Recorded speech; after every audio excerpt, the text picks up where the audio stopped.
જો ભાઈ સમાધાન માટે આવ્યો ને તો અમારા ઘરે કોઈ ગળતા જ નહીં. તમે આમનો માવો જાવ ચા પાણી પીને વૈયા જાવ. હું પીને બોલું ને એટલે કોઈને ગમે નહીં. બધા મને પીધલીમાં ગણ નાખો.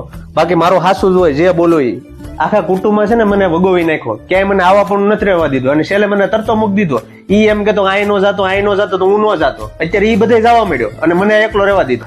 જો હું આવીશ ને તો પીન ખેલ થશે. એટલે તમારે મને બોલાવો હોય તો બોલાવો, ન બોલાવો તો કાંઈ નહીં. તમે તારે બીજો કાકો ગોચજો. મોટાને ભણાવ્યો ત્યારે કેમ યાદ ન કર્યો? ત્યારે તો બીજાના કાકાના ગીત ગાતા હતા. ત્યારે આ કાકાને ભૂલી ગયા. મારા નાના નાના છોકરા કહેતા હતા કે દાદા આપણે લગ્નમાં કેમ ન બોલાવ્યા, લગ્નમાં કેમ ન બોલાવ્યા. મારે કેમ એ છોકરાને કેવું કે આપણો દાદો છે નકામીના પેટનો. તમને ખબર ન હોય તો કહી દો, આ બધું પડી છે ને મોટાની વહુ કરે છે. એને છે ને ભાઈઓને ભેગા બેહવા નથી દીધા. તમે સમાધાન માટે આવ્યા પણ એને ક્યાં ભાઈ જેવું રહેવા દીધું છે. ઘરનાને મૂકીને બીજાને સાચે સાપ્યા હતા. તમારે છે ને તમારે બેનું ને આમાં કઈ પડવાનું નહીં. તમારે સમાધાન માટે નહીં આવવાનું. તમારે બધે જવાનું. આ સમાધાન આજે ન થાય ને કાલે ન થાય. મેં તો નિયમ લઈ લીધું. એની ભેગો બેહું ને તો બીજા બાપ